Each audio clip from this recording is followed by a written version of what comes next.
Okay, guys. So I guess we will start, and can someone please confirm whether I am audible or not in chat?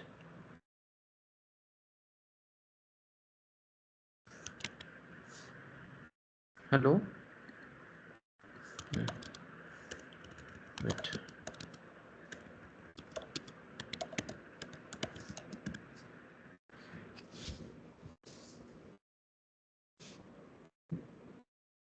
Guys, if you can hear me, so just reply in the chat whether um, I'm audible or not. Hello. Okay, guys. Thank you. So I'll just share my screen. Uh, Wait.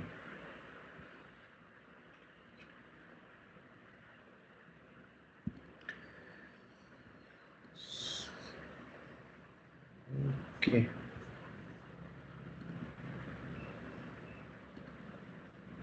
Hopefully my screen is also visible, right?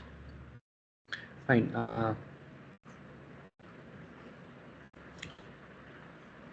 Okay. Good. So today's session would be hands-on. Okay. So we'll try to solve some of the common problems, right? And then if you have any doubts after that, there will be a doubt clearing session at the end. Okay. So this is week 4, and just for the summary, like we learned these things: scratch, the general control flow, and then the basic Python language, right? Like how you can typecast and all, the operators and all. The IDE we are using is Jupyter.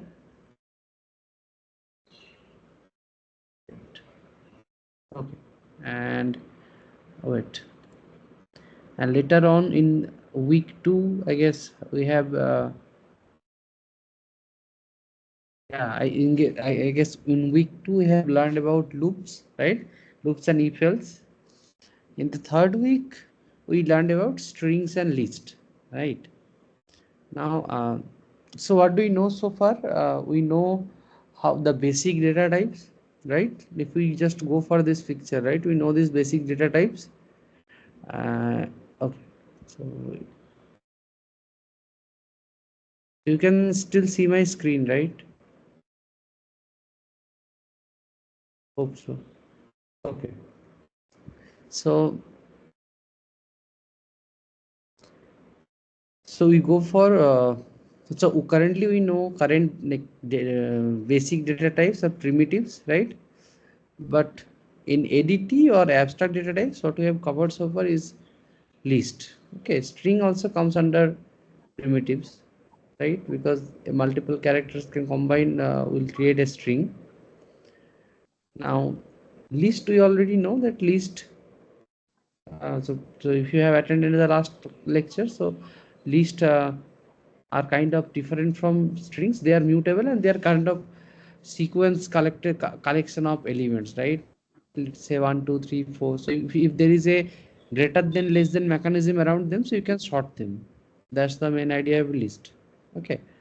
And you can also like replace any element in like inside memory. It's like inside that exact same memory where the list is instantiated at the beginning. Okay, so you don't have. Hello.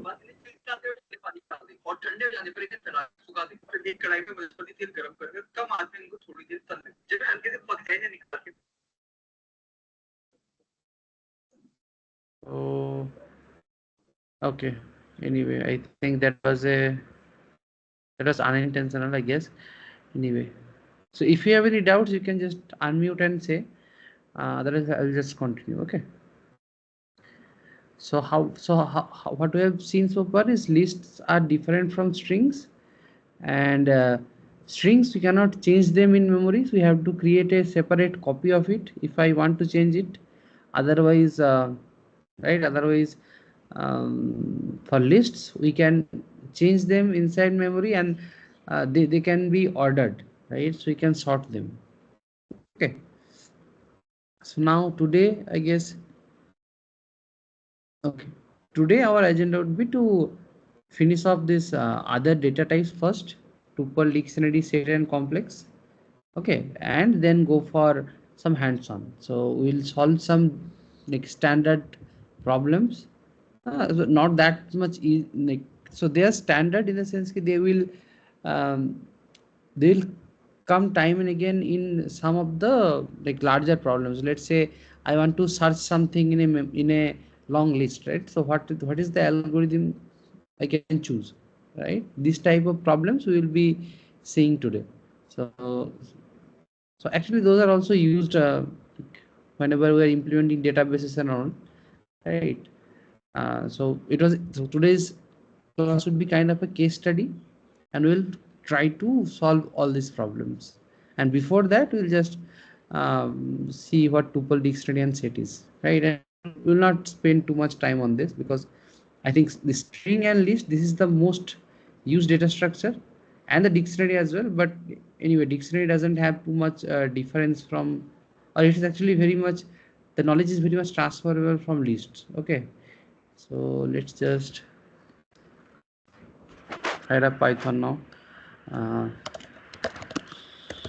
and I hope you guys have installed Miniconda or Anaconda, anything in your system, right? So just to code along, or let's say whenever you are facing, so I guess don't go for an online editor, right? Because uh, yeah, keeping a local editor is always helpful, because online editor gives you this type of user interface, right? But later on when we using, let's say, servers and all, wait, and in that case the terminal access as will be there, and it will be very beneficial to have or to learn your local, manage your local Python. Okay, anyway, new 3, and this is week 4. Fine. So first of all, what we are learning, yeah, just anybody can confirm whether my screen and everything is visible, the ID is visible or not.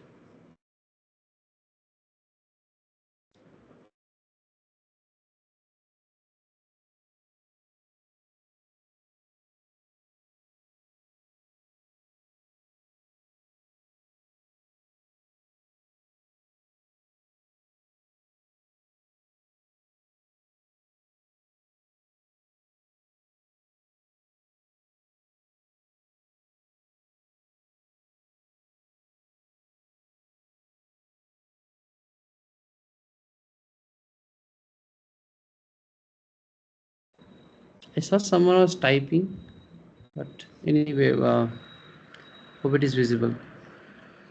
Let's just see. Okay, okay, visible. Fine. So first of all, we'll be learning tuple, right? So so list are kind of like this, right? Third bracket, right? This is a list. If I want to see the type of L, it's a list. Okay. Now tuples are exactly same, but defined with single bracket. So 1, 2, 3, 4, or 3, 5. Right? This is a tuple. Okay, and let's say its name is T. Now I want to pick the type of T. It's a tuple. Okay, so how they're different? Not only the bracket is different, but their behavior is also different. Okay, you cannot sort a tuple. So the functions that are there is only this index and count. So count, you already know that if I want to count the occurrence of a particular value, let's say 2. So 2 is only one time, right? Let's say I have another 2 here. Now you see 2 has 2 times, right? So count. So there are only two functions that are possible on a tuple: count and index. Index of 2 is 1, 0, 1, right? The indexing occurs the same way. So the first element will be on the 0th index, and then it will be going 1, 2, 3, something like this, 0, 1, 2, 3. And negative indexing also works. So t minus 1 would also give you 2, t minus 2 will give you 55, right? So indexing works similarly for lists, for tuples, for strings, everything, every iterable that is there in Python, the indexing works the same way. So if you can go with 0 to incrementing 0, 1, 2, 3 positive indexes, or you can go to -1, -2, -3, -4, something like this from backwards. Okay. So now how they're different. So you see that L have lot of functions, right? L, you see, append, clear, all those things. But tuple T has only count and index. Because see, this append, clear, copy, or let's say insert, pop, reverse, all these things, they change the data structure, right? So they either add some new value, remove some value, or let's say sort the values, right? So they basically change the data structure. So list actually allow changing the data structure in the memory itself. Okay, but tuples are immutable, just like strings, so they cannot be altered in the same memory. You have to create a copy, similar to strings. You have to create a slice, and then let's see, if I want to, let's see, if I want to remove 55, right? So what I have to do, I have to slice it before 55 and then slice it after 55, and then just concatenate them. Plus would work, right? So let's say I want 0 to how much? 0, 1, 2, and 3. 3 means excluding 3.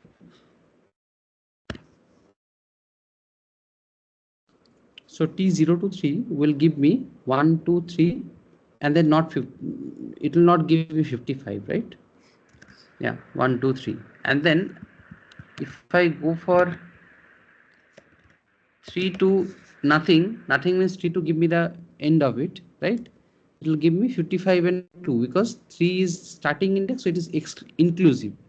Ending index is exclusive. So ending index would not be included in the output, but starting index would get included, right? So here we have to do four column, and see, only one character tuple is also possible. Something like one character list is also possible. Okay, if I just want to check the type of this is also a list. Similarly, if I want to pass one character tuple, it's like this. Okay, now to delete 55, I have to do like this: T0 to 3 plus 4. So now 55 is skipped, right? Now adding them together would give me something which is not having this 55. Now I can replace it to T. So what happened? I didn't change the data structure in memory. What I did, I sliced it, have two different copies which I need, right? Add them, create a new list, and then replaced the old memory, so that the other one, the previous data structure, get unreferenced, right? It doesn't have any reference now. It doesn't have the reference of T. So later on it will be garbage collected. So unreferenced memory is garbage collected by Python. Okay. So uh, it will be free when you need more memory. Let's say I want to allocate more memory, but I have limited space in limited free space. So all the variables that are unreferenced will be removed. Okay, or you can basically free it before assigning it. So instead of doing like this, what I can do, I can have another variable a, right? Free t first, so it will free the, yeah, free t, and then or it's not actually free. So del t means it will remove the data structure from memory. So before assigning to t, now I can assign to a. Now A and T are two aliases, and those are different. So now I have to remove A as well. Now I have a T that doesn't. So this is how you write the optimized code, right? But not in number of lines, but now in how you are handling the memory. Okay, but usually people don't do this kind of stuff. So they basically don't go with removing all the elements they are replacing, right? They'll just go with this t equal to t colon 3 4 colon 0. So now the fourth index, or the third index is omitted. Third index is not there. Now see, so I deleted it again, right? Now in that case the last two is removed.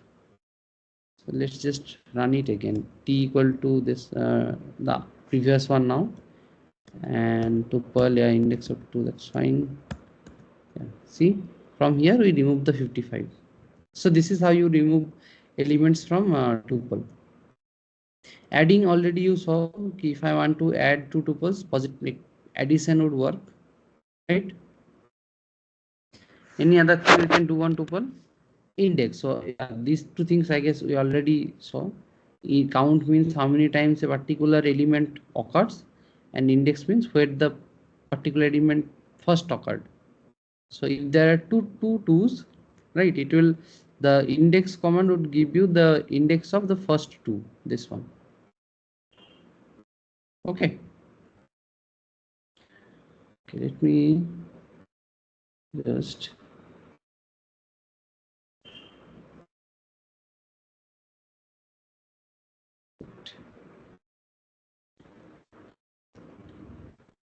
okay. Okay, tuple is over. So we'll later on we'll see some applications of tuple. Okay, but tuple is done for now. Now next data structure is dictionary. Or let's go for set first. Let's go for set complex and then we will go for dictionary. Dictionary is the most complex among like whichever is defined on Python, right? You can always define your own data structures. Those are, you can also work with classes. I'll explain them later in, let's say, subsequent weeks, how you can write your own data structure. But this dictionary is the most complex data structure that you have by default in Python. Okay,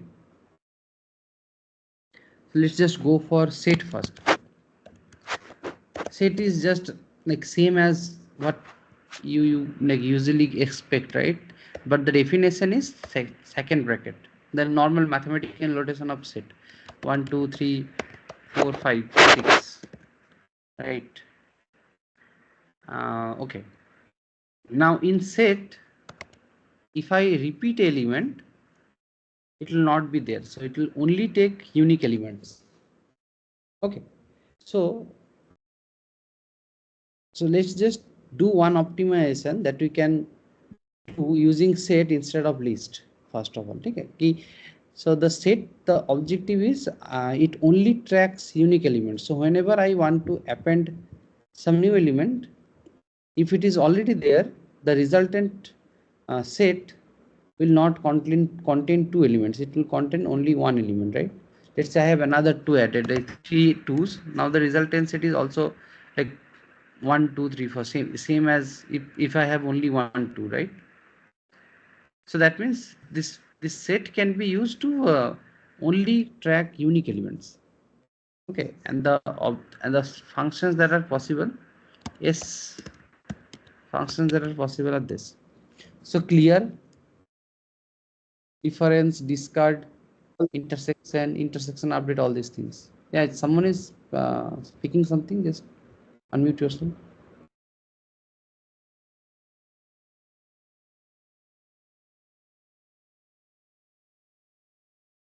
Okay. Okay, so just unmute yourself. Unmute yourself whenever you find something confusing. Okay. So set I have all these operations: add, clear, copy, difference, all those things, intersection and all, right? Let's see what add does. Add element to the set. So now if I want to, let's s already has three twos, right, and 1 3. Let's say I want to add another 3. Let's see. Okay, now so the resultant set doesn't have two threes, right, because it's a set. But let's say I want to add 7 to it. See, the set has 7 now, right? So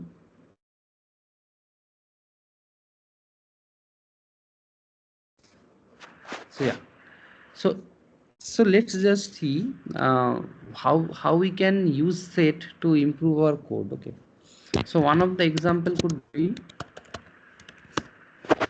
take 10 inputs from user and output the unique inputs, anything, let's say list, uh, anything. So only two inputs can be given, right, from like by default from Python input function. One is string. So only one is given, actually string. You can typecast it to a string or typecast it to a int or typecast it to a float or anything, right? So what we can do, uh, we can just consider Sir, can inputs. be type raw material? Raw data? I cannot uh, form- fully listen to you. So just can you repeat?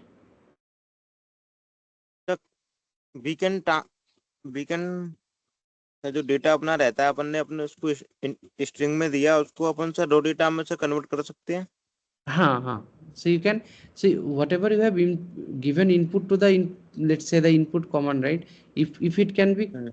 successfully converted to any data structure, let's say string to you can convert it to integer, float, and everything. Given it is possible. So if you are given a, right, I cannot convert a to int.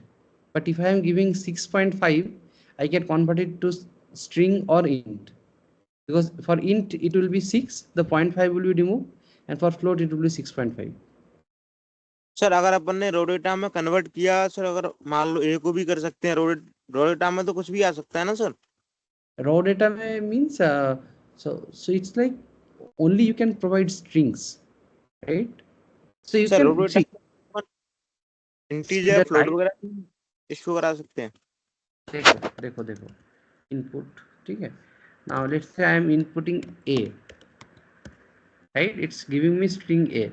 So if I am doing typecast to int, what it will give me, it will give me that okay, a cannot be converted to base 10, right?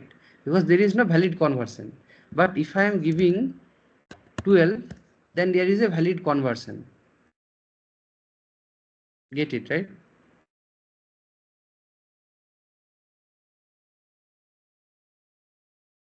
Okay,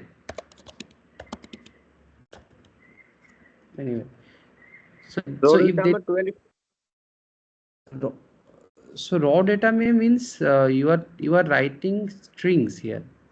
So anything you are anything you are taking as an input, that will be a string, right? So if you are taking a, then you have to also like write the appropriate conversion like this. Let's say I am taking a, and now a has the value of a. I can decode it to some ASCII, right?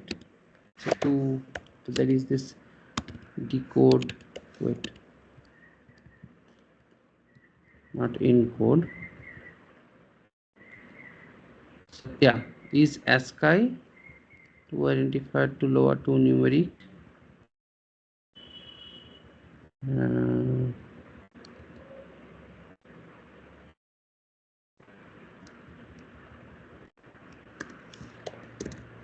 yeah, it's an ASCII value. So now I have to convert it to an ASCII value, right? So a dot, let's just start search it, convert to ASCII. Is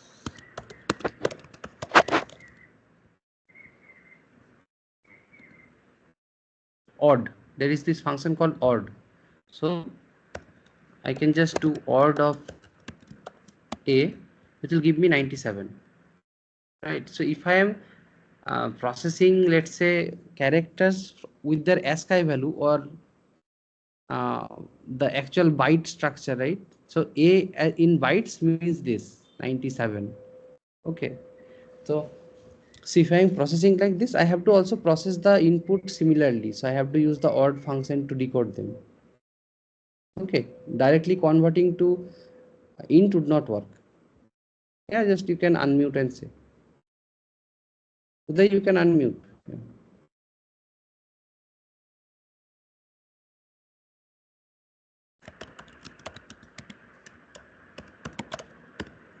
Okay.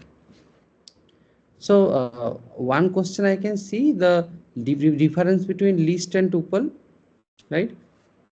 So list and tuple is like this. So list is defined, sorry, like this. Tuple is defined with first bracket, right? And the main difference is I can change a list in memory. So I can directly change a list on the same memory location where I have instantiated it in the beginning. Let's say I have all these modifying functions, right? Dot this append, clear, copy, count, all those things. But for tuple p, I don't have all those things because tuple is a immutable data structure, so it's not mutable. So the main difference is the list is mutable, so I can change it in memory, but the tuple is immutable. Sorry, immutable. It's similar to strings. Okay, but other than that everything is same, so you can index them similarly. You can add so for t you can add only by creating a new memory. So if I want to add some new data to t, it will be something like, let's say 4,5, and then I have to again replace t, right? Then I have t like this. But for list I can just do append what, let's say 4,5. Sorry, append takes only one argument, extend takes a list, extend.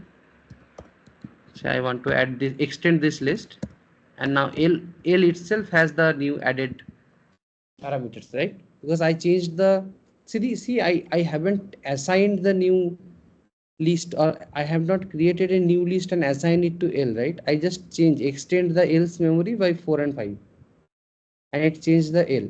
But for tuple I have created a new tuple and then assign it to t, so I replaced the original handler, original or reference t, right? So that's what mutable and immutable means. So mutable means you can change a data structure in memory, but however the immutable data structure means you cannot change them in memory. You have to replace it. You have to replace them whenever you want to change them. Okay. Okay. Next question, what you have asked. Uh, okay. So exam pattern I have to like clarify once, but I guess the passing marks are usually around 60%, right? But I have to check. So I'll check and let you know. Okay. Okay. Dictionary I will explain. Dictionary you are coming to it. Okay. Tuple we covered. Set you already saw. So the question we are trying to solve, right? Let's say take 10 inputs from user and only output the unique inputs, and let's consider the inputs are ints. Let's consider them as ints for now, right? And we'll see how we can optimize our code by not using list, by using a kind of data structure that is tuned for it, right? So let's go for list once. I want to take 10 inputs for I in range 10. Take 10 inputs a, and then output the unique inputs, right? So list is equal to this. I'll check if l or if a is already in l. So if the element or the whatever input you have given, if it is already, let's just name them I and p. If the input is already in the list, then we will continue, right?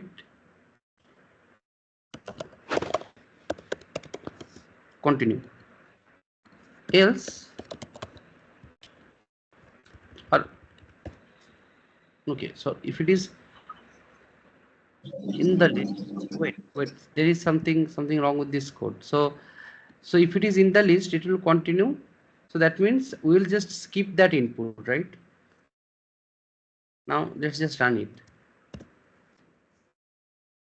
1, 2, 3, 4, 5, let's say 6, 4, 3, 2, 1. Now L should have the unique elements. Oh, sorry, L we haven't appended it. L dot append inp. Yeah. 1, 2, 3, 4, 5, 6. Sorry, 5, 4, 3, 2, 1.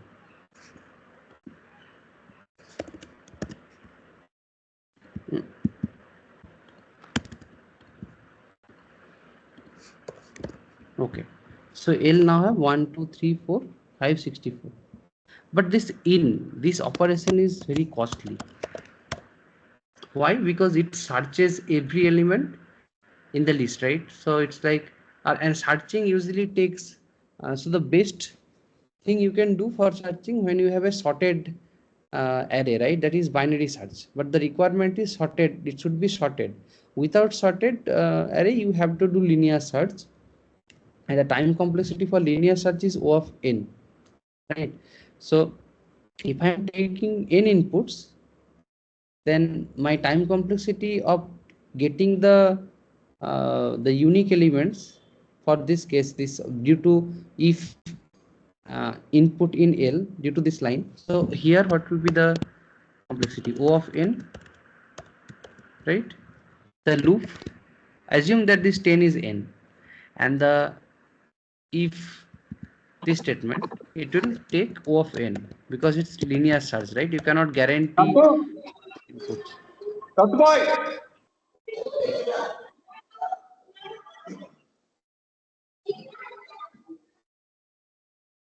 Okay, so you cannot guarantee sorted inputs. So that's why the if statement will also take O of n to evaluate, right? So the overall time complexity would be O of n square, because O of n square, because this O of n is within this O of n, right? It's within the loop. But let's say I went for the same problem, I implement it with set, which is the kind of optimized data structure for this type of problems.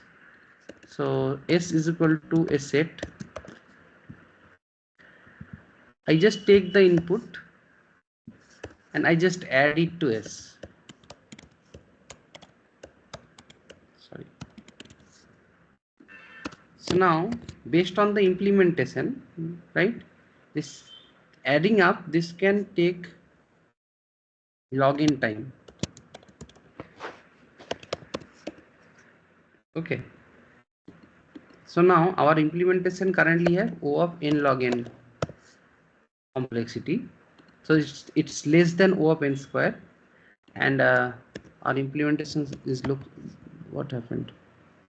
Sorry, this is a set, a CT.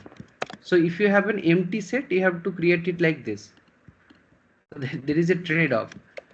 So set also gets defined like this, and dictionary also have the same brackets, but have different like data structure. The inner structure is different. So 1:2. This is how you defined dictionaries. Okay. So because they have same brackets, so the Python developers or the initial like the syntax assume that there can this second brackets can only represent empty dictionary. So if I want to create a empty set, I have to create this set command. Okay, and creating an empty dictionary can be done with the second brackets. Now let's just run that. 1, 2, 3, 4, 5, 4, 3, 2, 1, 0. Now just let's see S. S has 1, 2, 3, 4, 5, 0, 1, 2, 3, 4, 5. Right? So see, just using a data structure that is optimized for the problem you are solving, we have like improved the complexity or time complexity, or basically we have reduced the computation time, right? So how this type of optimizations can help you? Let's say you are doing some competitive programming, right? And you have to like similar problem comes. Let's say similar short programming assignment come, that you have to take input from the user and only output the unique elements. So if you implement it with a list, it can get it like time limit error easily in a long input. Okay, but for if you implement it with a set, which is actually optimized for this type of task, the larger inputs can be also accommodated within that time limit, right? So usually the platforms that hosts competitive programming competitions, right? They assume that the program should end within 1 or 2 seconds, like based on their input. So if the input is thousands of elements, they should at max take 3 to 4 seconds. This should be the general time limit, right? So if your program is not optimized, then you will get a time limit error, and that test case which is having lot of elements, let's say, that should not pass, right? So you will get partial marks. Okay, so that's how set can be used. So set is done. We have complex now. So complex variables are like similar to, yeah, this one, complex. And now it takes two things, real and imaginary. So 1 comma 2, yeah, something like so complex 1 comma 2 is 1 plus 2j. So usually we go for 2i. So all the mathematics notations go for I, but for Python it's j. So j and I is similar, like same thing, square root of -1. Okay, and this complex variables, this can be used to represent, let's say, 2D coordinate systems and all. Okay, or 2D data. Basically, whenever you have a two-dimensional data, you can easily represent it with a complex value. So later on, so what we usually do is, whenever we have a 2D data, right, we create our own data structure instead of this complex. So these are actually special data types that we have in later versions of Python, right? Initial versions didn't have them. So what happened?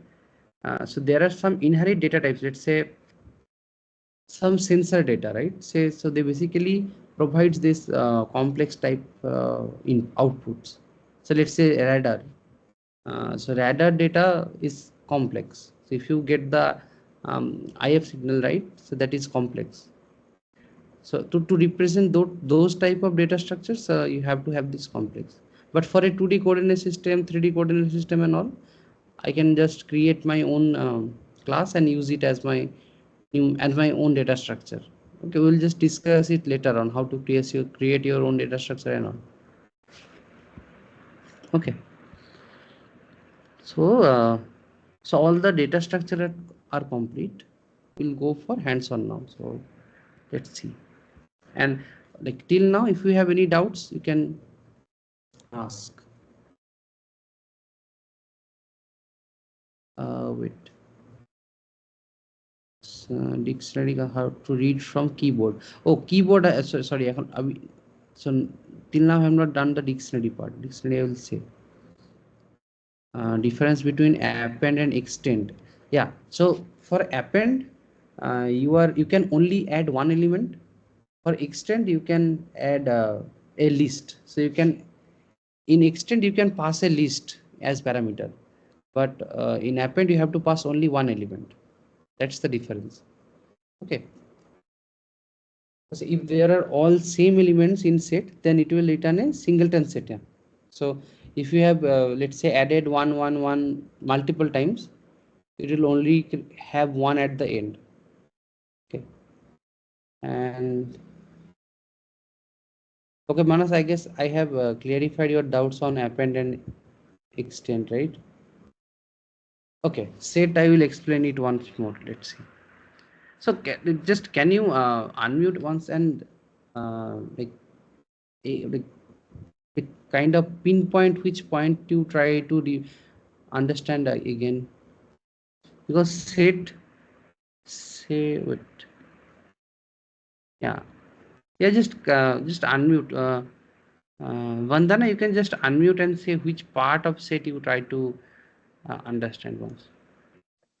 Am I audible? Yeah, you are audible. Okay, so it it is just for the purpose that whatever input we are giving, it will Mm-hmm. just give the unique output, nothing else. Yeah. Hmm. Okay, But okay. yeah, so it's like it's a set of elements which are unique. So set cannot have duplicated elements. That's it. So that is only for numbers, or is it for string Any also? anything. So a set can have heterogeneous elements too. So a set can have a integer. Let's just create it once. S is equal to set one a b. Let's say 55 float 6, right? You see all those elements are in the set, but if I want to add a again, right, the set doesn't get changed, so the a is still there, but it doesn't get like duplicated. So there are no two a's, right? But I added later on a one extra a, but because it is already there, I didn't count it in. Even Okay. if so for set append will also work. No. Append will not work. You see, these are all the functions you can do. So Okay, difference means set difference. So a minus b, that difference. Difference update, don't care. So discard, intersection. So these are standard set operation. Different, intersection, union. So I can just show you this ones. Wait, let's a so equal. and another difference is like for a list we have the square bracket, for a tuple we have the round bracket, and for the set we have the curly bracket to define it. Yeah, so another difference I can think of is you cannot index sets. So you see, I cannot write s. So here, if I print s once, so first index I have one, right? So zero, but that means s0 should return me one. But if I write s0, it says that set object is not subscriptable. That is why that's why like sets we cannot do indexing. Why? Because by definitions, set is an unordered lists of objects, right? It's unordered. So Okay. none of them has a valid index. So they represent the set, but they are not indexed. Yeah, another thing, like you said, list is mutable and tuple is immutable. So, Yeah. what about the Set set? is Like mutable. it will Set be is set is immutable. mutable. Yeah, set you can mutate in memory. Okay, thank Because you. this thing is add operation, we are not assign it to s, right? It just add, or let's say I want to add c to it. So now see, I'm not assigning it, but still the s is modified. So that means it's a mutable one. Okay, thank you. Okay. And set difference, set union is something like this. A similar standard mathematics set. Let's say, so a and b is this. If I want to see a union b, what will be the output? 1 2 3 4 5, right? Yeah. So a intersection b is only 1 and 2, because those two elements are common, right? Difference difference, it will remove the elements which are there in b from a. So the output should be 3 and 4. 3 and 4 got it, right? Um, 3 and 4, not 5. No, yeah, because 5 is not there in a, right? So it's like all the elements that are in b should not be in a. Difference means So that thing. if we do the reverse, like B dot difference A, then Yeah, that only would be 5 only will 5. be the output. 5. Okay, Yeah, so just let's do it. B dot difference a, it will be only 5. okay, thank you. Okay. So the remaining data structure is dictionary. So dictionary is actually interesting. So it gets like widely adopted in lot of applications, right? Whenever I have a key and let's say key and value pair, let's say your roll number and your academic details, right, in your college. So whenever you search, whenever let's say professor search you in their database, right, they put your roll number and all the details or your academic records come in front of him, right? So that's what key and value pairs are pair usually means. So there is a key which can give you the value of something, right? So the key value pair is what you have in dictionary, and you can have multiple keys. So the general structure is like this. So key, something like this. Yeah, so now it has key one, and keys should be unique, so you cannot have duplicated keys. So two roll numbers cannot be same, right? But their values can be same, so two people can have same name, right, and same number as well. But their roll numbers are different. That's how they are identified. So key has to be unique. Value, we doesn't care that whether value is unique or not. Okay, so the idea is key has to be in unique. Okay, so this is the general structure. Let's just create one, and key can be only, and there is another restriction. Key can be only primitives or immutables. That means those data structure where we cannot change them directly in memory. Okay, so immutables, what are the immutable structures? String and tuple, and yeah, string and tuple. These are two immutable structures. List, set, those are mutables, and dictionary itself is mutable. Okay, but and the primitives, what are the primitives? Primitives are int, float, uh, anything else, boolean, all those things. Let's just create a dictionary with strings first, or let's say integers first. Roll number 1, name is, let's say, A B C D E F.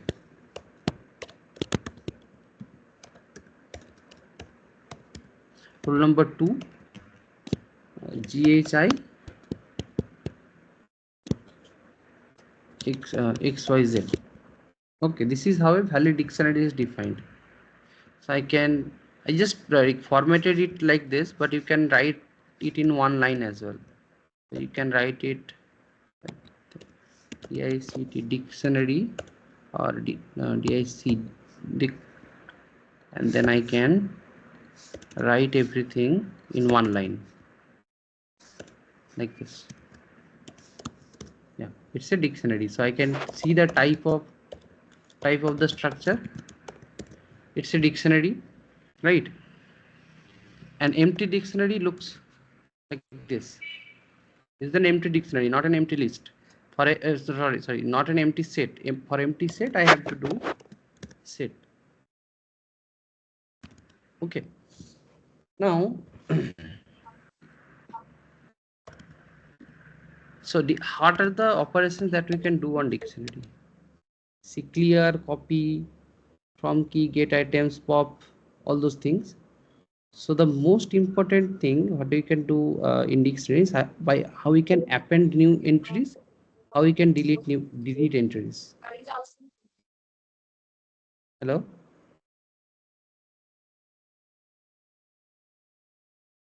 Okay. So let's just see how we can append new entries, how we can delete older entries. Okay. So let's just add 3. Roll number 3 is equal to PQRSTU. So now if I print,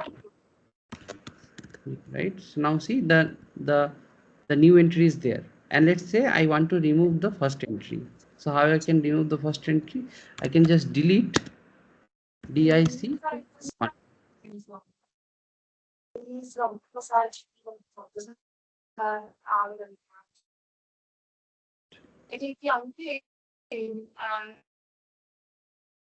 Okay. So now to delete the first roll number, I have to just do this. Delete dic1. Remove dic. The first roll number is not there. So this is how you add and remove elements to the dictionary. Okay.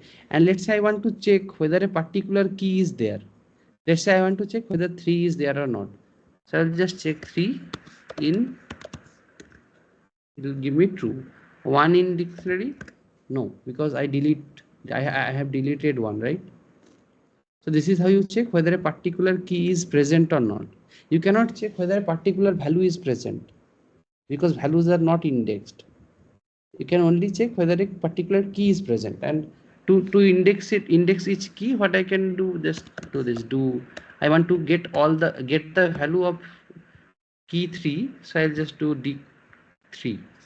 So it'll give me the value that is present at key 3.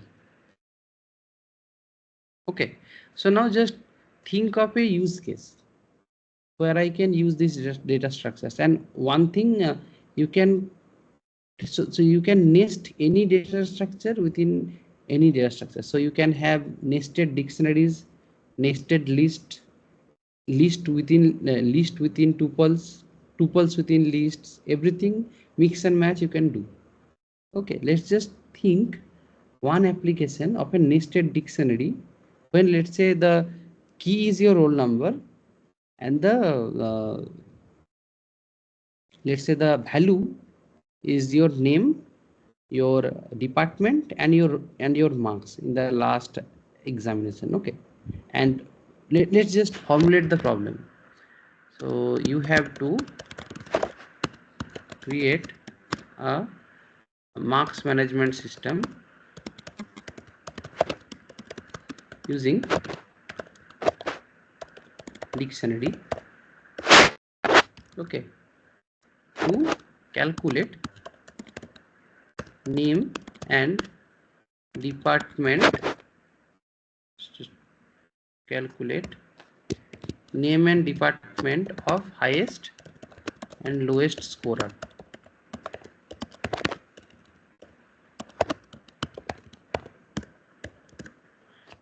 Okay, so if I go lists and all those other data structure, right? So I have to keep a lot of like things. I have to keep a lot, manage a lot of lists. So I have to manage a list for name, I have to manage a list for let's say roll numbers, I have to manage a list for departments and all, right? Instead, what I can do, I can optimize the implementation with a dictionary. And how I can do it, let's just think about the structure first. So the structure should be something like this. There will be a string as a roll number, then there will be another dictionary which contains the name should be another uh, or name should be basically name, and then the name's value, whatever the name is. Then I have name, department, and then the department name,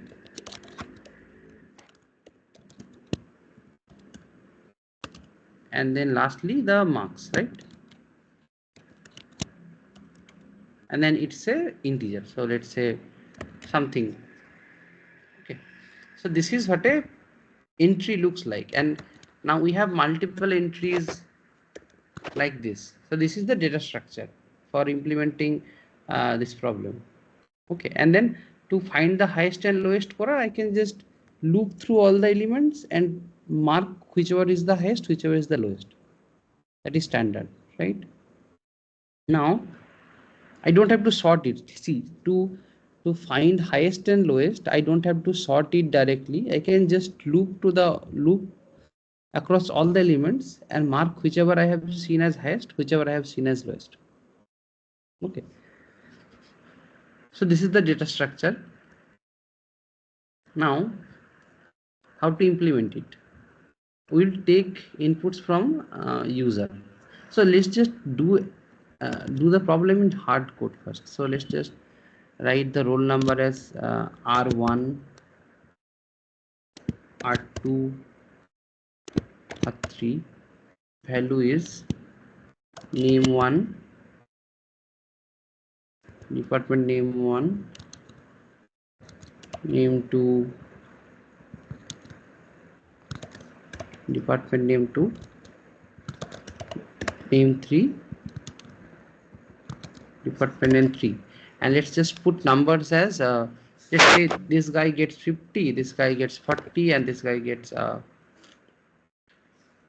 60. Okay, so the highest is 60, lowest is 30, and their corresponding names and departments are named, the name 3 department 3, name 2 department 2. Let's just see whether I can compute the highest and lowest scorer on this dictionary, right? So data is equal to this. So this is how you can assign value after one line. So that slash means go to the next line and then allocate that to data. Okay, I can just do like this, but it doesn't look good, so I just do this. Okay, what is the error? So I forgot the commas here. Each element should have a ending comma. So you see dictionary which has dictionary as its value, and that inner dictionary has name and their details basically, right? Just add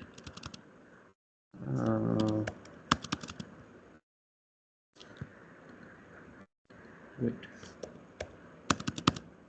Okay, now it's fine. Data is a dictionary of dictionaries. Now I want to loop and find the lowest and highest roll number first. Okay, so lowest equal to 999, highest is equal to 0. So this is how you find highest and lowest for every element, or basically for every student in data. What I have to do, I have to check whether that marks I am seeing currently is highest or lowest, right? So if that student, and student in data will give you key or the roll number. Okay, so let's just print it once. It should be actually roll. Print roll. So if I just loop to a dictionary, it will give me the key values, not the values, the keys. Okay, so to get the next entry, I have to index it.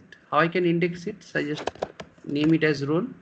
Now get the data of this roll number. So now I will get the, let's say roll number 1, I will get this value, right?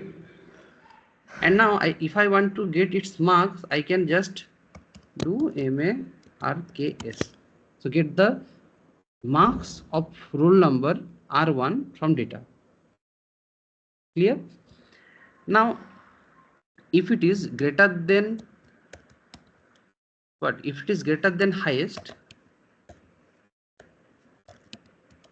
then update the highest. Sorry, highest roll none. So none is the valid data type. None means void at the beginning. And lowest roll, right? So if it is greater than highest, I will update highest and highest roll and highest number. So highest is what? Highest is this one is the new highest, and highest roll is roll, right? And if same, I just copy the whole block.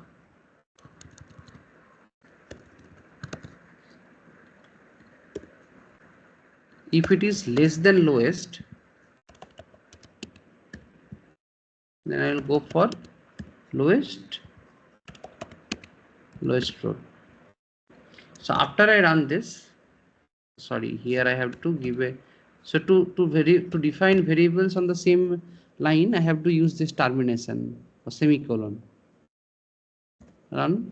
Now let's see what is lowest and highest roll number. Lowest roll R2, so R2 is the lowest roll, and highest roll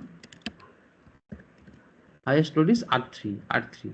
Let's see their numbers as well. Lowest, so R2 has 40, and then see it's an tuple, so even if I don't give first brackets, it's still evaluate as a tuple. Okay, and highest number is 60. So now if I want to print their names, what will be the best thing to do? Print data. So I can just do this. Highest scorer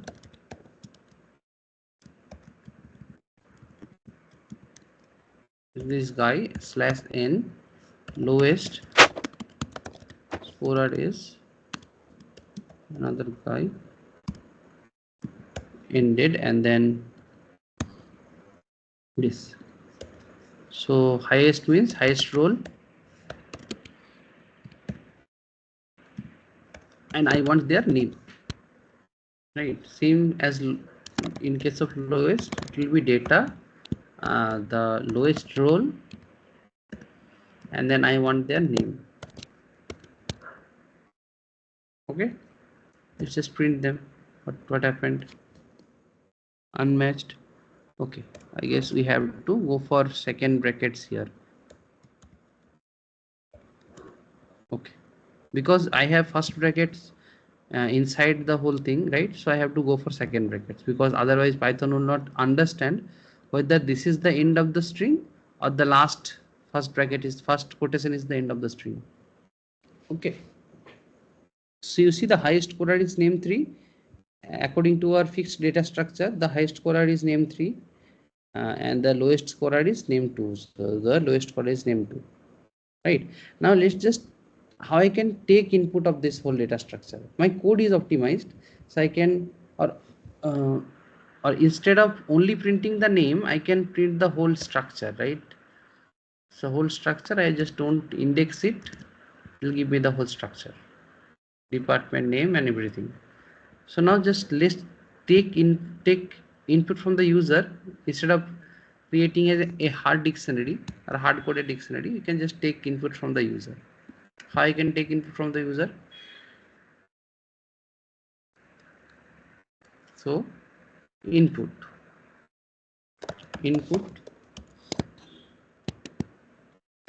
role, input name, copy department, marks. So this is role, this is name, department, marks. I create an empty dictionary, data is equal to an empty dictionary, and then I loop for, let's say 10 I want, or let's say I want only 5. Okay, for I in range 5, I take all these inputs in a loop. See the indentation, so all these inputs will be taken in a loop, and then I will just append data role as the new dictionary of all these things. Name, sorry, let's just copy it or rather copy it from here. Yeah, all these things, but the values should be from what I have taken from the user.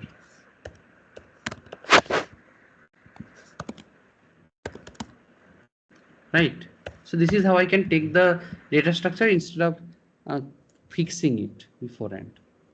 Okay, run. Let's say role is 21, name is something John, department is CSE, marks is 14. Now next student, Role is let's say 51, name is Vicky, department is IT, marks becomes 60, let's say. Roll number 22,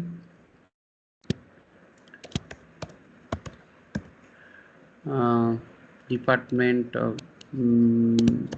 bio, and marks let's say 78. Fourth student name is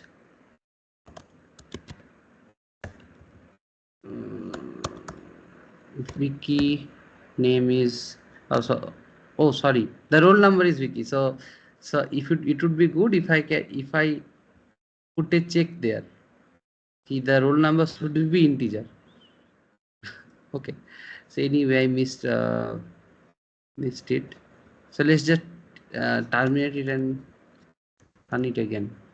So 11, just add something, CSE 21, 12, department IT, marks 53, roll number 32,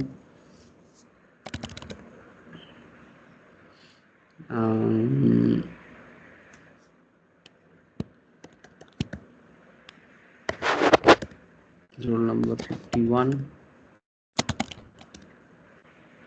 department, department, let's say mechanical, marks 1 to 3, roll number 89, name, and then department is water resource management, and then marks is 67. Okay, now if I run it, see there will be an error. What is the error? Because this roll number, what does it says? This marks, it's not actually integer, it's string, right? Because I have not casted earlier. You see, when I have defined the data structure by hand, I have assumed that the marks is integer, but when I am taking inputs, I have not casted it, right? So that's why this code doesn't work. So to make it work, what I have to do, I have to cast the elements here. So I have to cast the marks to int here, int. Now it will work.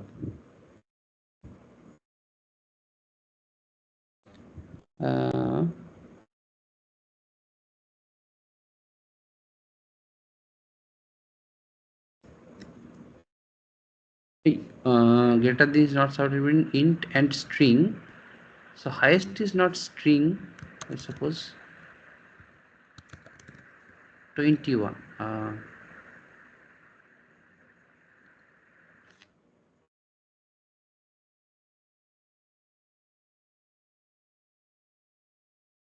Wait.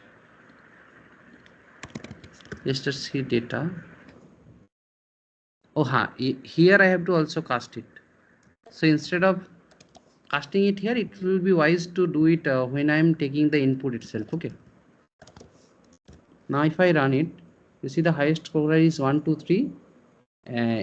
This name from ME, and the lowest score is from CSE or 21.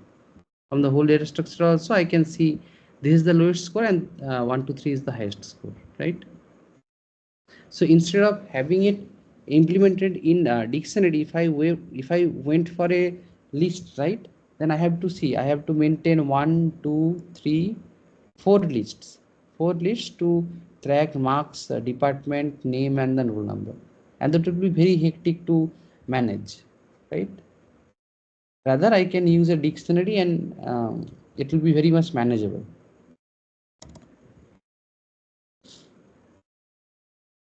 Right? And the whole data looks like this.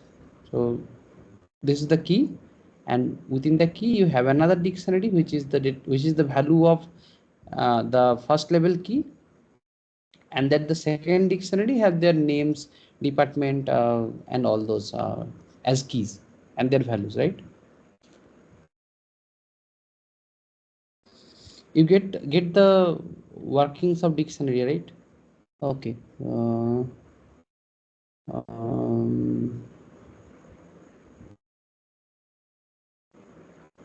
okay, so no question in the chat. So did you guys have any confusion on dictionary?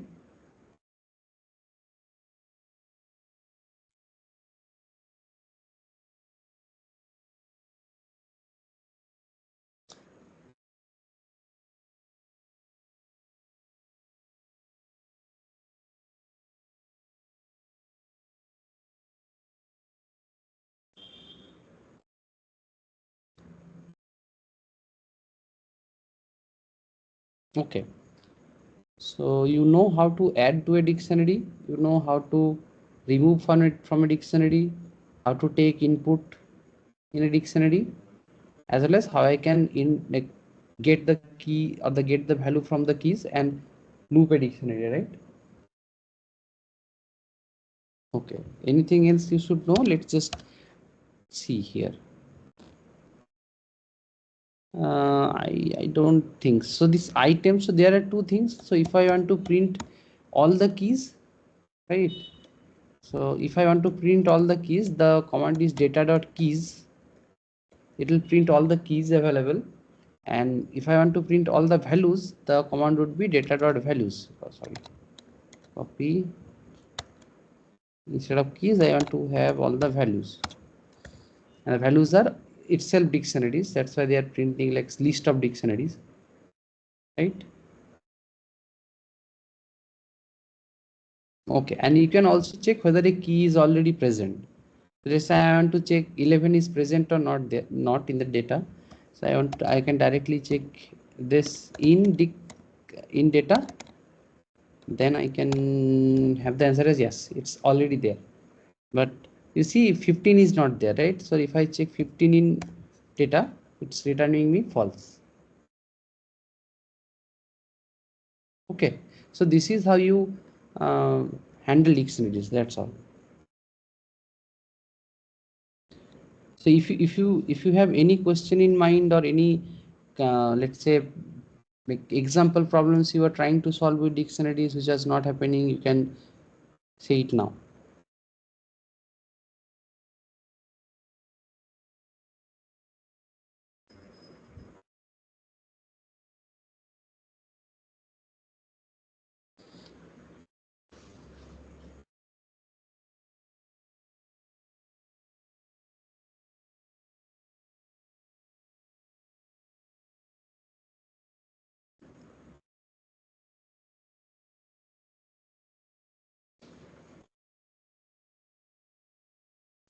Okay, so we'll move ahead with the hands-on.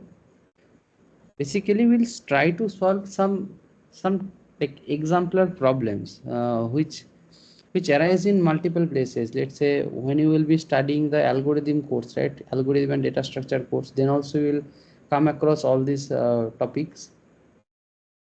This is how to write code for binary conversion, how to like do a guess and check game, all these things, linear search, binary search, approximation algorithm. So there will be a separate I guess separate subject in sixth or seventh semester, right? See, I guess in sixth semester we take, that is numerical methods. So there are, so we will also do this Newton-Raphson method, which is part of that numerical methods course. Okay, so I'll explain how this thing is working, and then we'll try to implement it as a code. Okay, so just let's go for simpler problems first, and then as we build like useful ideas, then we'll just try to apply on harder problems. Okay, so the binary conversion. So how binary conversion would work? So let's say I have a variable a, I want to convert it to binary. So I can just use this slash slash and modulo operator. Okay, so while so how it is working, so let's say 12, right? I want to convert it to binary. So while this, let's say the variable is a slash slash 2 is greater than 2. I want to print a modulo 2,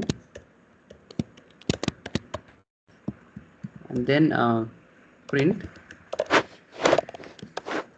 a a divided a equal to a divided by 2. So 0 0, and then at the end I want to print uh, just yeah, these two things, the last two characters, modulo and percentile. So when I have 2, so at the end it will be 2, right? So I can directly print 0 and 1, or let's just do on modulo 2 print a divided by 2. Yeah, so this is how you convert it to binary. So the binary representation is 11000 of 12, right? So now for Python I have this bin operator as well. This bin, it also gives me binary representation. This b means 0, so 0 b is 1 1 means it's a binary, but the value is 0 0 1 1, or in reverse, so 1 1 0 0. Okay. Oh sorry, a is 3 here. Let's see, not in reverse. Yeah, so 0b means it's binary, and then 1100 is the binary value of 12. Okay, so if I want to check, it's a string. If I want to check the type, it's a string, that's fine, but it's a special type of string, okay, which is encoded actually. So this 0b means binary. So either you can use this function or you can use a bin function. So how you can convert to a similar function like this? Let's say I have a string, right? Str or s is equal to 0b, and then I want to add uh, at the beginning. So here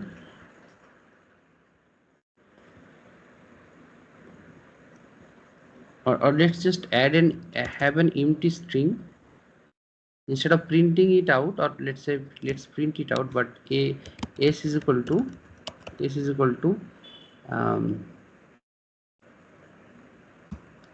the element string of a modulo 2 plus string. So it will only add the beginning of the string. So 0, again 0, and then 1 1. Okay, and here also we just do the same things, but here it will be %. Now s has the same print s, it will have 1100, and just add another 0b there to have the same representation. Sorry, 0b is 2, yeah, 0b is. Okay, this function also gives you same output. So this is how you can convert a decimal number to a binary number. So instead of doing all this settle, you can just use bin function. Okay. Okay, so the first conversion is done. Second problem is guess and check. So that guess and check is actually motivation of the searching algorithms. So let's say there is a game, and I told you to assume some number, right, from 1 to 10. How I can efficiently predict your number? That's the game, guess and check. Right. So the options that are available to you are 1 to 10. So 1 2 3 4 5 6 7 8 9 10. These are the available choices you have. You assume some number. Let's say I assume 7. Now so let's say you assume 7, and I have to predict the number in least possible tries. So you can only tell me at this point. You can only tell me whether I am wrong or right. Okay, so let's say I said 5. You said okay, wrong, because you have assumed 7. Let's say after that input I said okay, it's 4. You said wrong, right? Until I reach 7, I have to keep trying, right? So that's the guess and check. So two things you will learn from this. One is how to generate random numbers within a range. Okay, and what is the time complexity if I am randomly guessing or randomly searching some element in an list without any specific algorithm. Okay.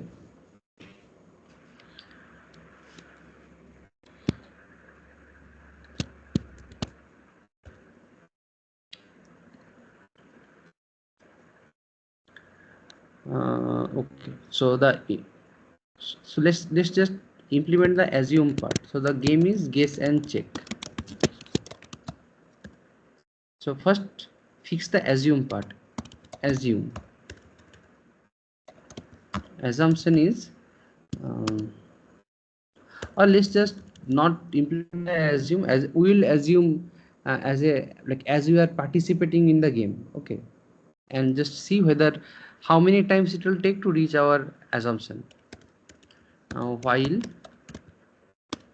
true, so it's an infinite loop. It will first generate a number from 1 to 10, right? How I can generate it? There is a library called random. Okay, so it generates random dot random int, and you give the starting point as well as the end point, and it says that including both end points. That means it includes a as well as b. So if you are giving 1 comma 10, that means it can generate 1 as well as 10 and anything in between that whole range. Okay, so I'll give 1 comma 10. Currently it's generated 4 1. See, it touches the lower bound. 7 9 9 4 again. Let's just see whether 10 comes or not.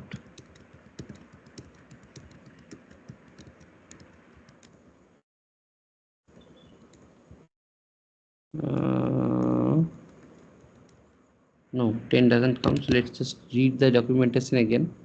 Random integers in range a comma b including both endpoints. That means 10 will come at some position. So let's just run it for some time and just break when the number is 10.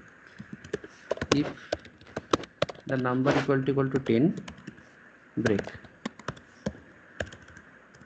and also print 10 is generated.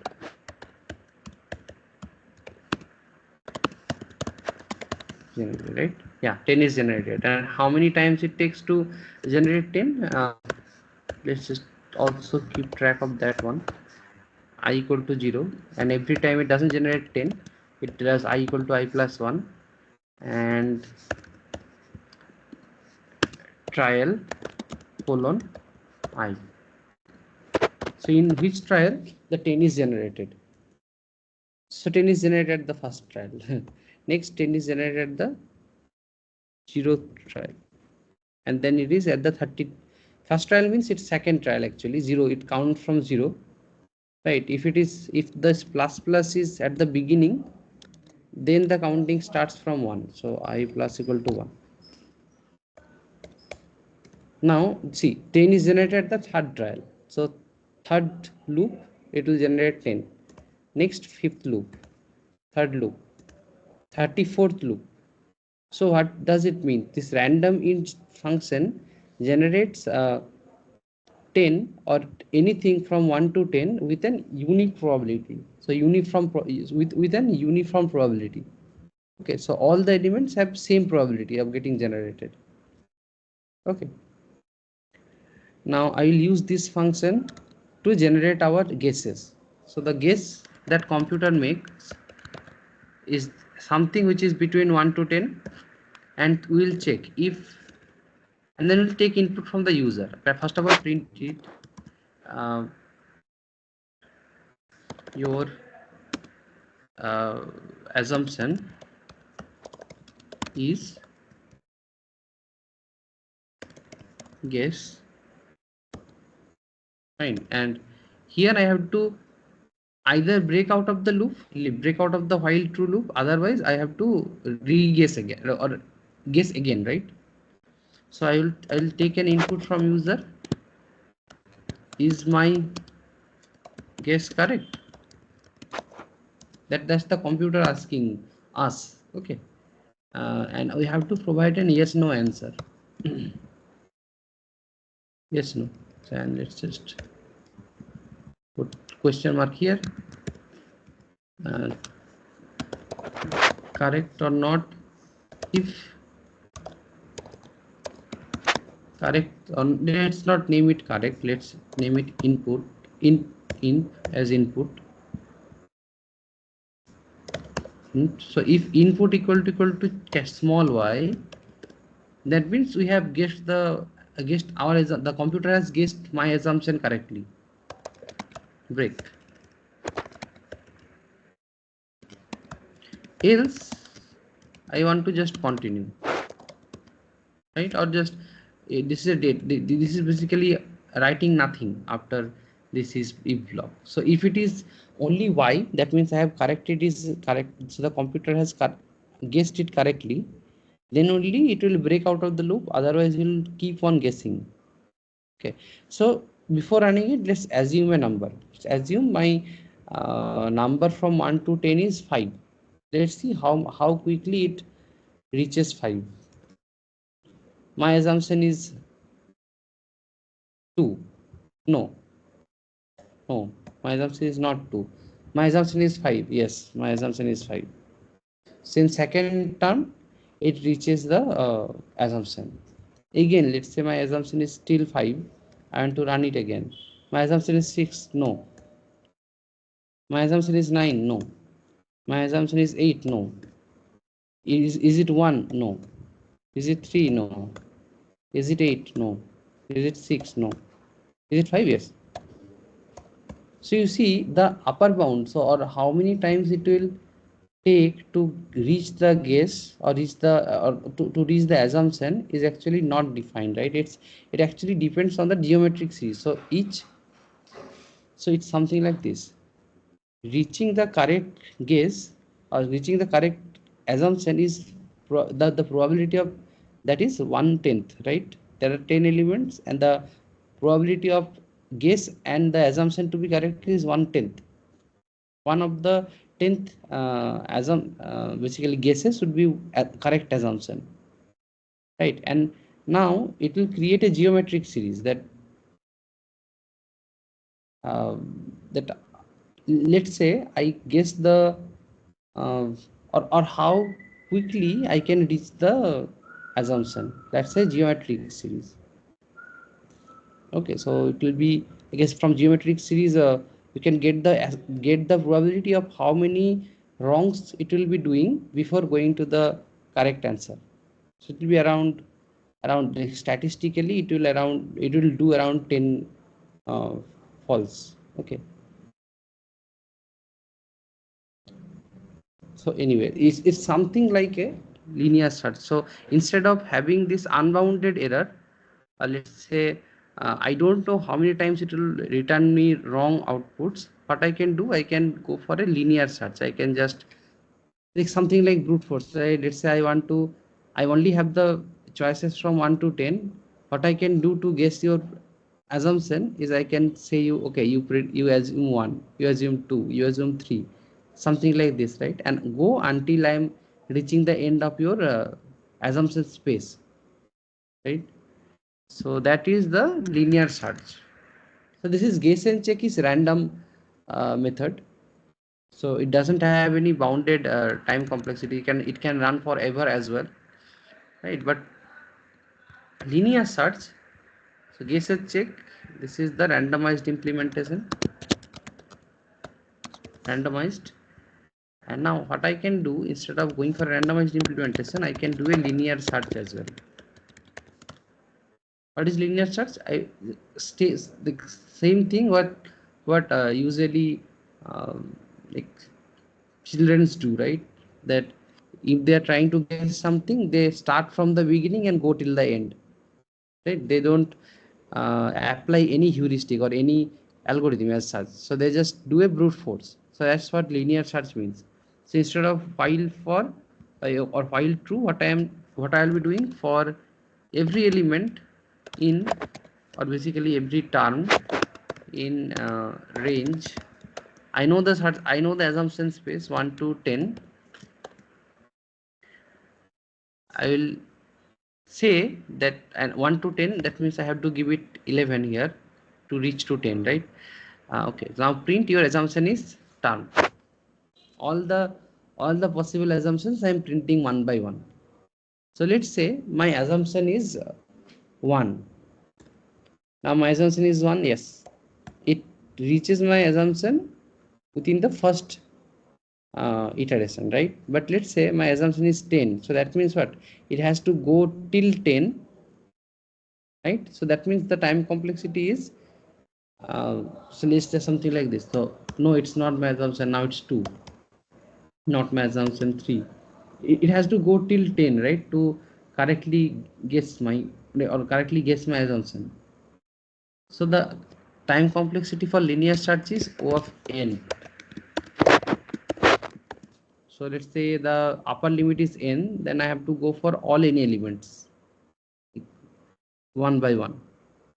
Okay, so that's what linear search means. So what is the, so what is the improvement from randomized to linear? So I can say that within 10 guesses I will be definitely having the answer, right? Or definitely, or correct, or it will be 100% sure that I can guess the assumption of the user, right? But for random, it's not guaranteed. It can run forever, right? It can predict 1 2 3 1 2 3 everything, but not the prediction, or not the assumption, right? In that case, this, because this while true loop will never break, it can run forever. So there is no upper bound, or there is no said upper bound for this.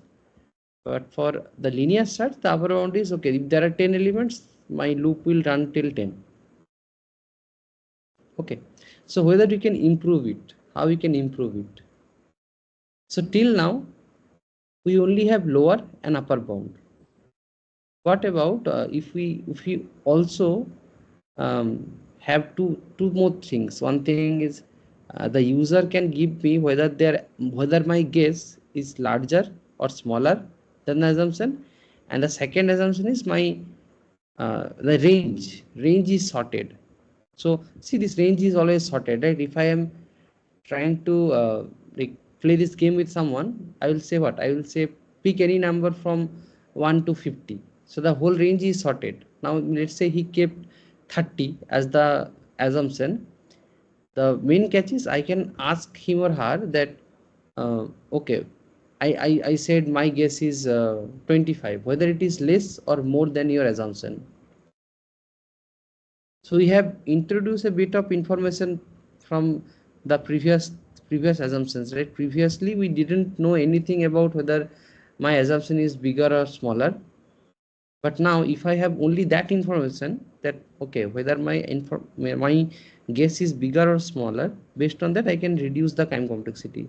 And that is what binary search means. Binary search leverages that idea that, okay, the user, or the person with whom I am playing the game with, he can tell me whether uh, my guess is larger than his assumption or smaller than his assumption. Okay, and by doing that, the binary search reduces this O of n complexity to O of log of n, log n.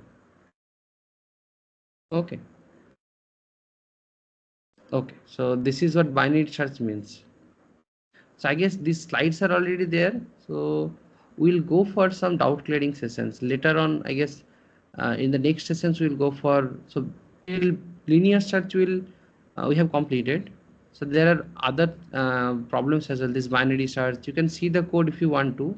Binary search, this approximation solution, and the Newton option. But we'll try to implement them in the later class. like next week, let's just implement functions now, because I guess we are already 4 weeks in. We know a lot of details about how the data structures are there in Python, how we can write loops, if else and all, but still we cannot write functions till this point, right? So if you have if you want to see how you can implement the others binary search and all, you can just refer to the slides. I'll share you the slide link. But for now, let's go for functions, and after that we'll go for a doubt clearing session. Okay, if you have anything till now. So function definition is like this: def mean definition. Def similar to what we have in C as int something, but here int is the data type at that case, and or basically what JavaScript does. JavaScript or Python or Java also, right? They write this int function and then function name. That function keyword like let the compiler know that okay, this is a function definition. Similarly, this def keyword let the Python interpreter know that okay, this is a function definition. Okay, so def, and then you have the function name, whatever you want you can give it. Okay, and then you have the parameter list, a b c d, everything, any parameter you want to access within that function, that is within the first bracket, and then colon means now you will be start writing the function, and the whole function will be an indented block of code, similar to loops and if else and all. The inside block is always indented for Python, right? So similarly, if you are writing functions in Python, whatever statement that will be executed within that function will be indented within the def block. Okay, so yeah, so you can have multiple statements, and then there is a return statement, and you don't have to predefine what is the return type, what are the parameter data types and all. Okay, so newer Python distributions, they allow defining the data types and all, but like, it's not mandatory. If you don't define it, it will not throw any error. Okay, so let's just see how we can define a function. So we are learning function. So the definition, let's just define add function. Def add, and then the parameters are a and b, two parameters. The return statement, or let's define another parameter c. C is equal to a plus b, and then return c. This is a function definition is Python. Now add 2,3, return me 5, add strings, because strings can be added, right? They can be also used with this function. So a and b, or a b c and d e f, they also get concatenate when I am calling this add function.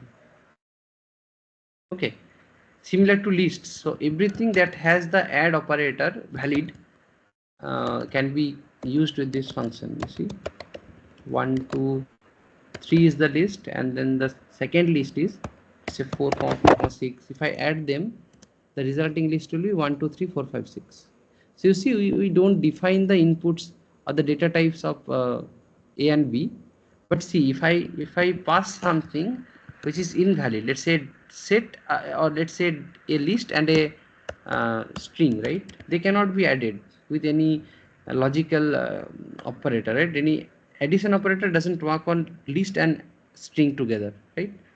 So then I have this error that only concatenation is allowed, but this addition with strings and lists are not allowed. Okay, here they're saying strings can be concatenated with only strings, cannot lists. So the plus operator is not defined for string and list. Got it?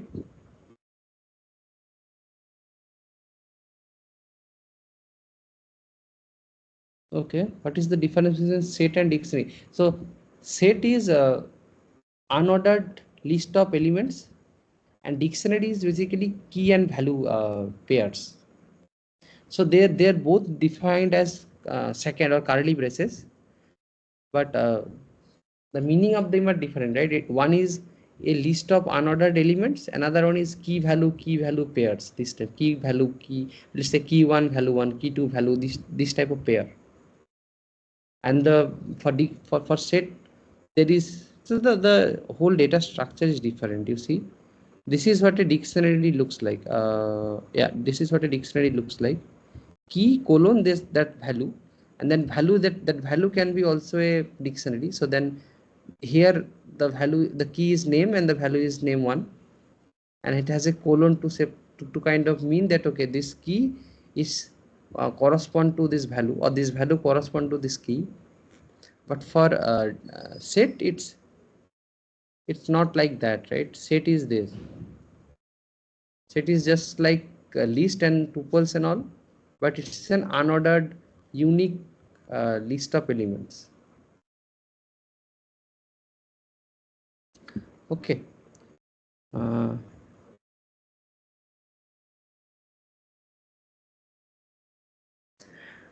Set doesn't have any key. Okay, okay, somebody has already explained it. Okay, set doesn't have any key value pair like dictionary. Also dictionary have a colon in its syntax, whereas set doesn't. So the whole data structure is different, right? Dictionary is map actually. So C has this map data structure in STA, standard template library, uh, and the set also. Set is math, what exactly same as what you have learned in mathematics. That's it. Okay, a dictionary is a map, key value map.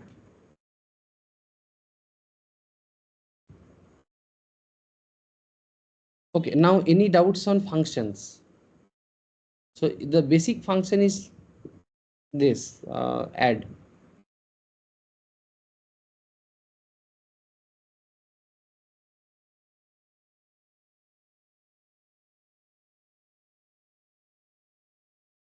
Okay, fine. What is calling a function? What do you mean by calling a function? This was Here, right? See, I have defined the add function here, and then call the function here, add, and then pass 2 comma 3. Similar to C, it's exactly same as C, how you call a function. Okay. Yeah. Okay. So function is defined. Now, one good thing is, you see, Python doesn't differentiate between variables, functions, and anything. It doesn't differentiate anything from anything. Uh, so you can also list a function. So add is a function, right? Add. I can also see it's a function. It already output. It's add, and it's defined on this underscore main scope, and it's add. The name is add, and the parameter list is a comma b, right? I can also have this add as an element of a list. So let's define 1 2 3 4. This is a list. I can have add also.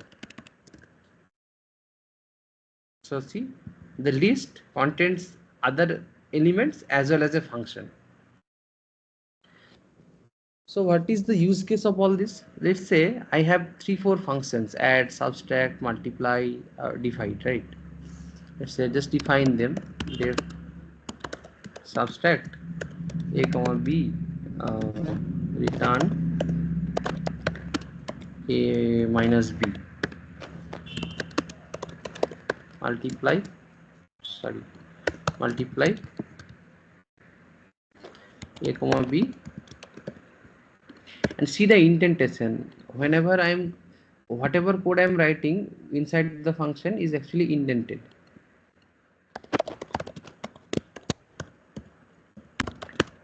Division a comma b gives me float division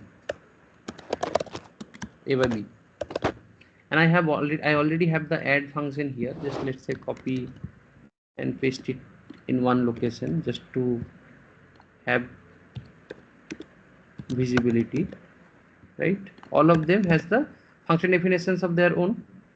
Now I have 1 2 3 4 functions. Okay, I can list them: add, subtract,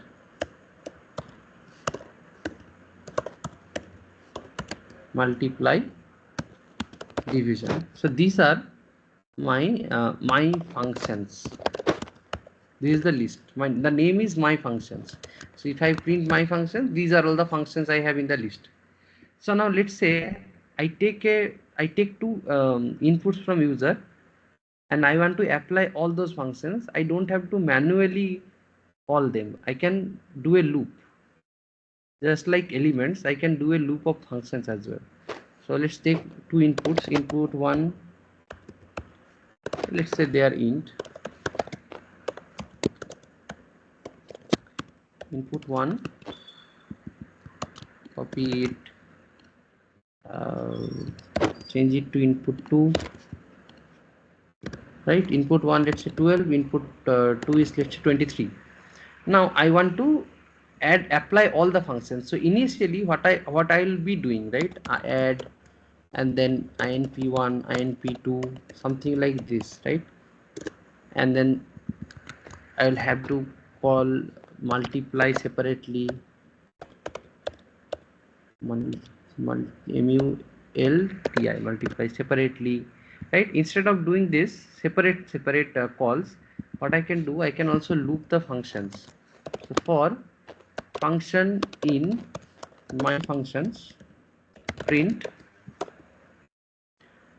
Now function has that iterator. So first, so because the order is this: add, subtract, multiply, and division.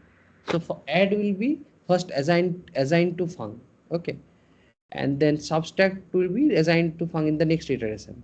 So this, if you end this func will change as we loop through the whole list of functions, okay. So let's just pass input 1 and input 2, and also print that function, function comma, and and then it's called. You see, the first loop, we have the add function and the output is 55. Subtract function, the output is -11. The multiply function this, and the divide function 0.52, all this. So you can also have functions as part or as elements of other data structures. In lists, in tuple, in dictionaries, anything, you can have them with as they can treat it as elements or as other data elements as similarly, right? Let's say you have 1, 2, 3 strings, other lists, other dictionaries, but there is a function as well. So you can treat the function similarly as other variables. But okay, you have to handle like you cannot handle them directly as other variables. You have to only apply those. So you cannot add a function with an integer, right? So you have to also handle them properly. Anyway, you can store them, but you have to handle them properly. Otherwise you will get an error. Just like adding a string and a list doesn't support each other, right? It's not supported by Python. Similarly, if you are trying to add an integer with a function, it doesn't support the addition, right? Anyway, you get my point that okay, functions can be also treated as elements in a data structure.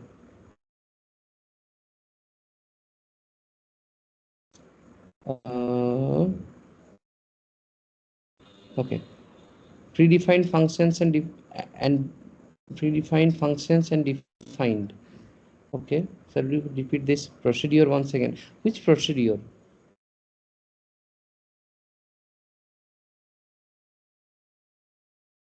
Saket, can you just clarify which procedure you are talking about?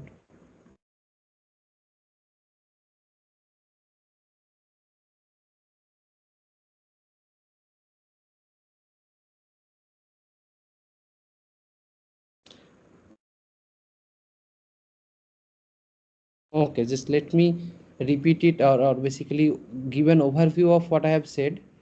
I have said that the functions can be also treated as elements in a data structure, similar to this. Let's say I have 1, 2, 3, 4, and then I have a function. So what I did here, to give you an example, I have 4 functions. What I usually do is I call the functions individually. So it gives me, we have to write 4 extra lines, right, or 4 lines to have them all called separately. Instead, what I can do, I can put all the functions in a list, take inputs, and to get the values from everyone, I can just do a loop. I don't have to repeat the code. Instead of doing this, add, subtract, multiply, and divide, right? Instead of calling them separately, I can just put all of them in a list and loop the list, apply the function, and get the results.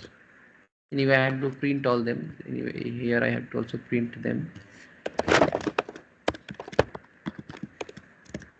Yeah, similar outputs you will be getting with a loop.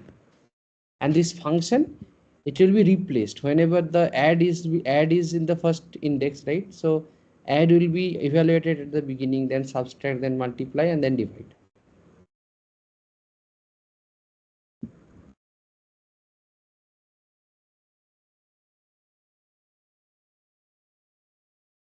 Yeah, so that's what I'm saying. You see, you can implement, you can add all the functions in a list, and you can just loop them. So in the first iteration, add function will be assigned to func, then subtract function will be assigned to func, then multi function will be assigned to func, and then the divide function will be assigned to func. Similarly, this is the output. The first function is add, and you get the result here. Subtract, and then you get the result here. Multiply, and then you get the results at 276. Divide, and you get the results as 0.52. Right. So this fun is getting replaced with the elements.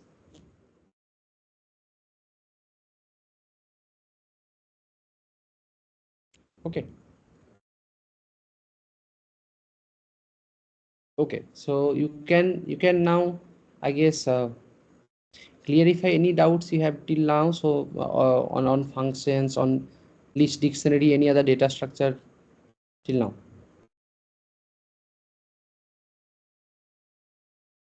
Or if you have faced any problem with the local Python installation, you can also ask me now. Okay, so next week I guess we'll start with the remaining implementations, this binary search, approximate x to the power 1 by 3, and the general a by b to the power p by q.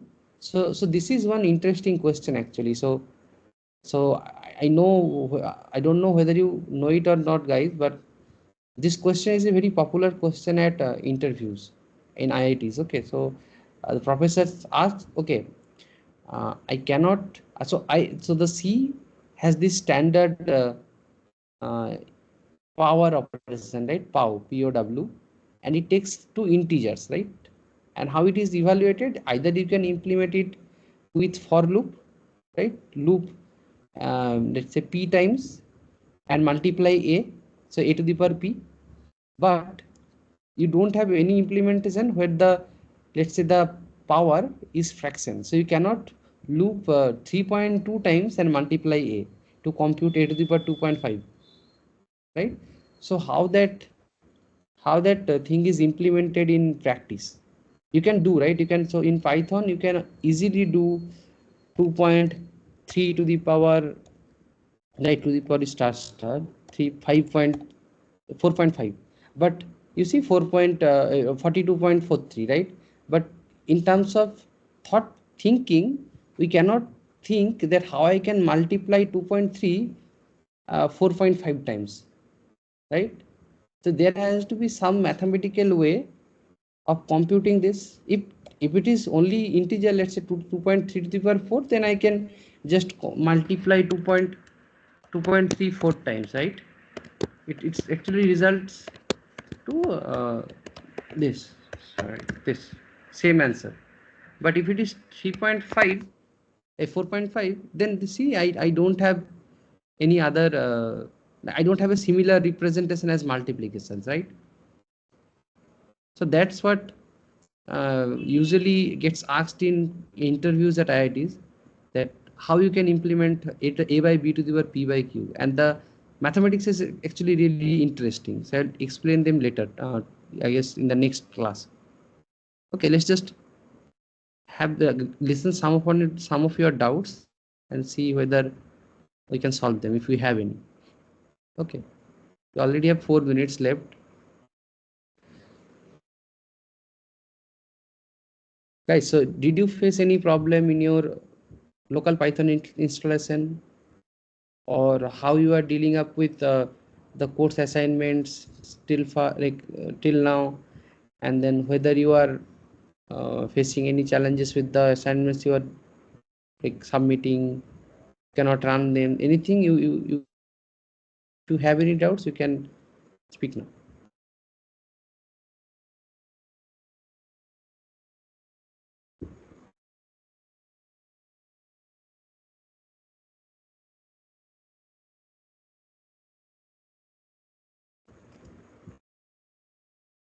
Okay, so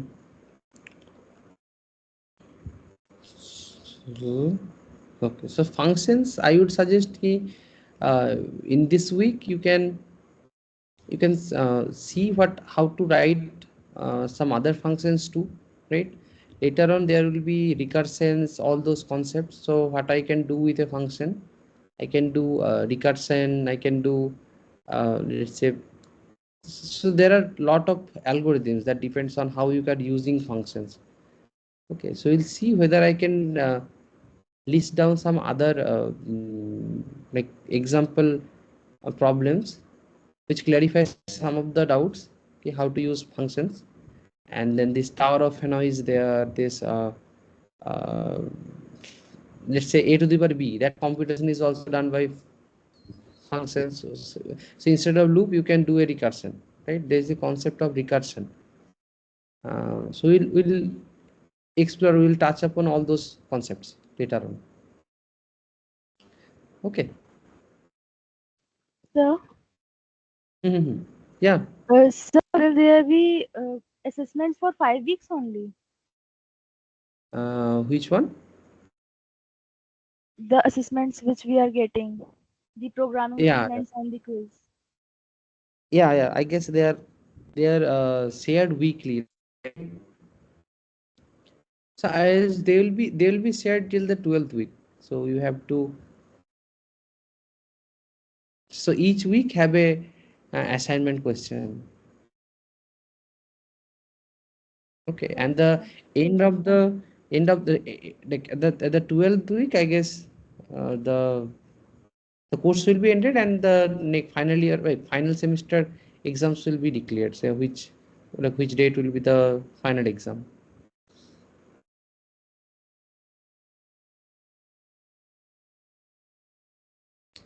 Okay, so one thing I will let you know, guys, that what will be the question pattern, how many number of questions will be there on which topic, or let's say what will be the breakup of questions, right? That I will take from the professor, let's see, and then share it with you guys.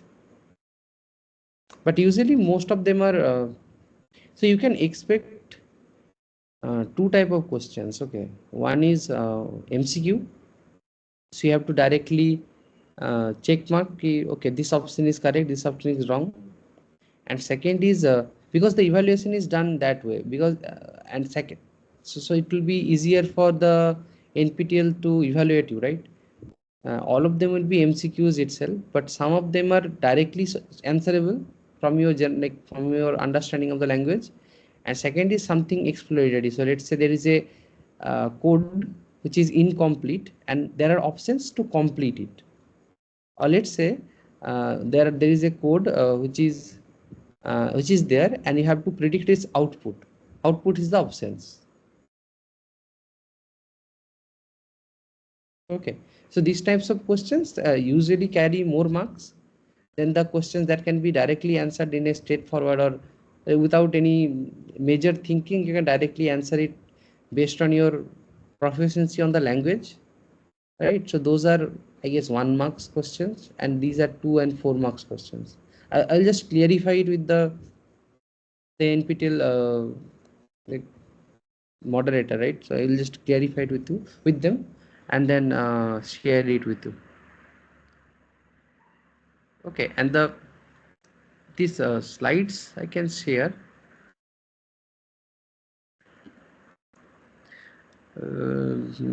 Copy.